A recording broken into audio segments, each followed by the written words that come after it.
The Patriots went MIA. The Patriots went 0 dark 30.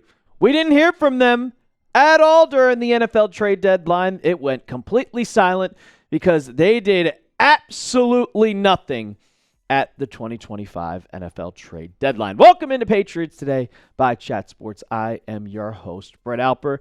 I'm a little annoyed, not disappointed, but I am annoyed how the Patriots, we kind of expected. We saw the rumors from good old Snoopy the dog, Ricky, and apparently he's a fraud because he was wrong about the Patriots trying to trade for a wide receiver and wrong about the Patriots trading for a running back, if we saw the tweet last week, which I showed you guys in the live stream. We stood there and waited for 3 hours with this picture up.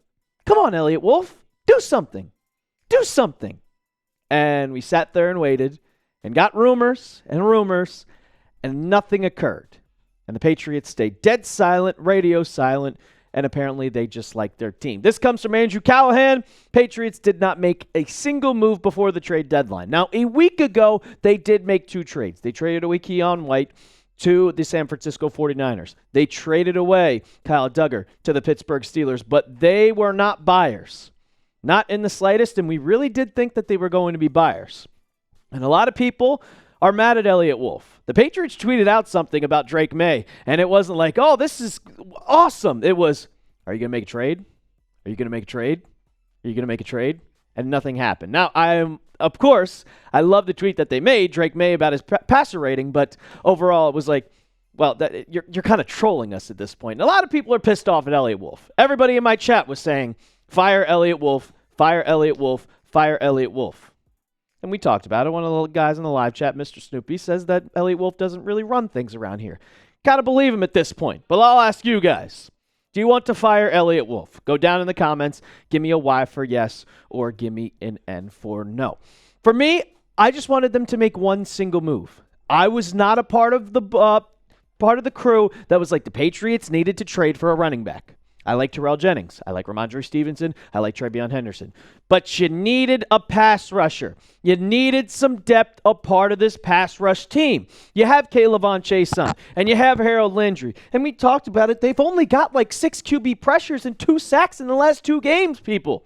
And then on the back end, you have Anthony Jennings, Caleb Murphy, and Elijah Ponder. They were trying to trade Anthony Jennings, and it just did not happen because nobody wanted him. For me, I thought there was a easy target that you could have went for, and that was Arden Key. I think he would have been a good depth piece for this roster. I think he would have been reunited with Mike Vrabel, and that would have been the good piece for him. But there was some rumors that came out this morning before the NFL trade deadline, and this comes from Mike Girardi of the Boston Sports Journal, and he was talking about how the Patriots, well, they might not be able to make some moves with the Titans. Here's what they said. I was told there has been some conversation league-wide that Tennessee might be unwilling to make deals with New England because of the owner, Amy Adams Strunk. Continues to think too much about how things ended with Vrabel and not inclined to help his new team. We'll find out soon enough with the likes of Edge, Arden Key, Tony Pollard, and even Calvin Ridley. And the Titans did not make any moves. Neither did the Patriots. And it kind of makes sense that the Titans refused to make a trade. Amy Adams Strunk is one petty MRFer, and that relationship between her and Vrabel completely soured. So it kind of makes sense. We're not going to help you, but I mean, at this point, wouldn't you want to help your dumpster-fire team get some draft picks at this point? Because the Patriots probably would have sent over a 5th-round pick, maybe a 6th-round pick. Rack up the draft picks, man, but you didn't get an edge piece. You did not make your roster better today. You didn't make your roster worse, so I'm not complaining. The Patriots are still 7-2, but you got to knock on wood. Because if K'Lavon Chaisson or Harold Landry, God forbid, they get injured, you're cooked. We're cooked. If we have to go in with Anthony Jennings on the back half of this season because someone gets hurt, it's going to be bad. It's going to be bad. And there were also multiple tweets that were coming out before the trade deadline, and we know the Patriots were rumored to get a running back because we saw it from Mike Reese, we saw it from Ricky Scoops, and this was about an hour and 20 minutes before the trade deadline at 3 p.m. Central Time, because you know, guys, we're based in Dallas, Texas. Jordan Schultz tweeted out that Breece Hall wants to be traded a little over an hour before the deadline, but Breece wants out. And everybody in the stream was like, oh, we could send over a third. I think the Patriots made a call because Dianna Russini came out with this report after the trade deadline and said AFC East teams reached out to the Jets about potential deals, but New York was reluctant to trade with division rivals. And if we look at the other AFC East teams, the Bills have James Cook. I mean, I guess. The Dolphins were in a fire sale themselves, and they have Achane. That leaves the New England Patriots. They definitely called up the Jets, and the Jets just said, go to hell. No one's trading with the Patriots. And I like it. That just means we're back. That just means everybody's afraid of us. That just means, oh, they do not want to see us succeed because, well, in 2025, the Patriots are 7-2, and we're succeeding. And Vrabel kind of talked about how it made me think before the day started that they weren't going to make any moves. He said, I'll remind you, we're 8 games into this, and what we feel like is we have a program that we want to build. And we have to continue to find ways to improve, figure it out, and get it right, and that's all we're trying to do. Whether that's having success early on in the season, mid-season, or after the trade deadline, whatever that may be, I think we'll just have to continue to take that approach. I have a feeling when we hear him talk tomorrow, he's going to be like, I like my team, didn't want to make moves, we're sticking with our guys. Bet you he says something around that. It's disappointing that the Pats didn't make a move during the trade deadline, but we're 7-2. Just because you didn't add anybody doesn't make you worse. It doesn't mean you're not going to win games moving forward. I still have extreme confidence in this team that they can go on and win 12 games. The Patriots are still the 2 seed in the AFC right now. And just because the Colts got Sauce Gardner, I don't think that means shit. And we'll talk about that in a second. The Jets trades, they made 2 of them.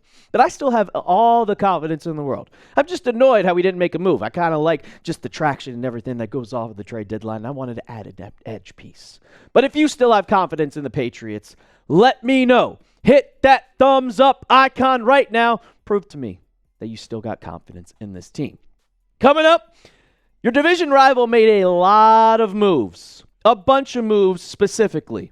And it could affect the Patriots in a negative way, but it also affects them in a positive way. And I'll get to that in a second. But first, I got to tell you about our sponsor of today's show, and that is PrizePicks. The hard-hitting football action is even better with PrizePicks. The weather might be changing, but the feeling of being right never gets old. So keep the season rolling on PrizePicks by getting $50 instantly in lineups when you play your first $5.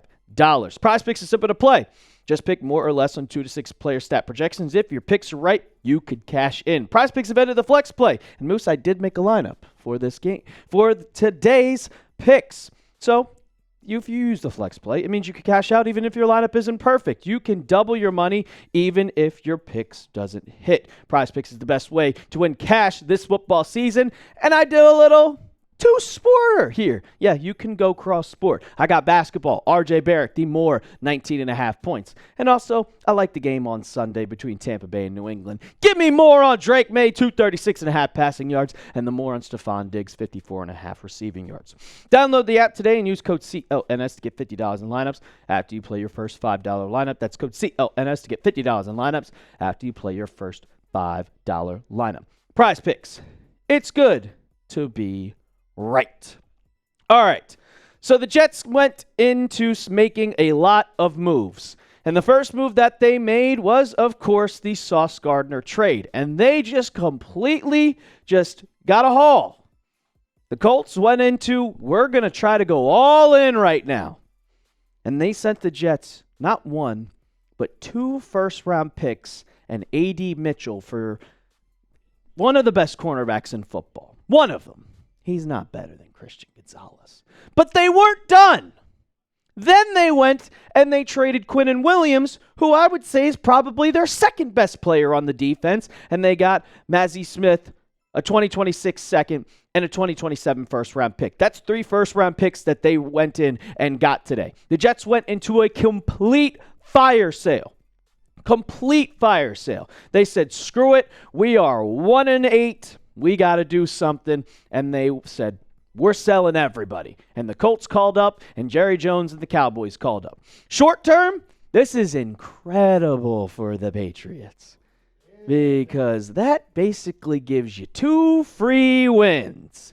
And I know the Patriots have an upcoming game against the Tampa Bay Buccaneers, which I'm still pissed off that it's not at 4:25 or anything like that.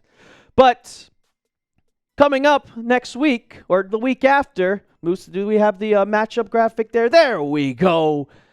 On Thursday Night Football, you play the New York Jets, 1-7. I'm sorry. I thought they were 1-8. Well, they're probably going to be 1-8, maybe even 1-9 after this game. But you go up against them next Thursday night. And on a short week, they're not going to have Sauce Gardner, and they're not going to have Quinnen Williams, and both quarterbacks, Justin Fields and Tyrod Taylor, are trash. And that just helps the Patriots. They are going to eat offensively. Stephon Diggs is going to eat offensively. Hopefully, Kayshon Boutte comes back, and he's going to eat. Even the running backs, we'll see what happens. But this should be an easy game for the Patriots and a free win. But you got to look at the bigger picture here, the future of the New York Jets. And here's their draft capital: a 2026 first, another 2026 first, a 2026 second, a 2027 first, 3 first-round picks in 2027. And you could see that they loaded up on the first-round draft picks. They loaded up. They got a ton of them.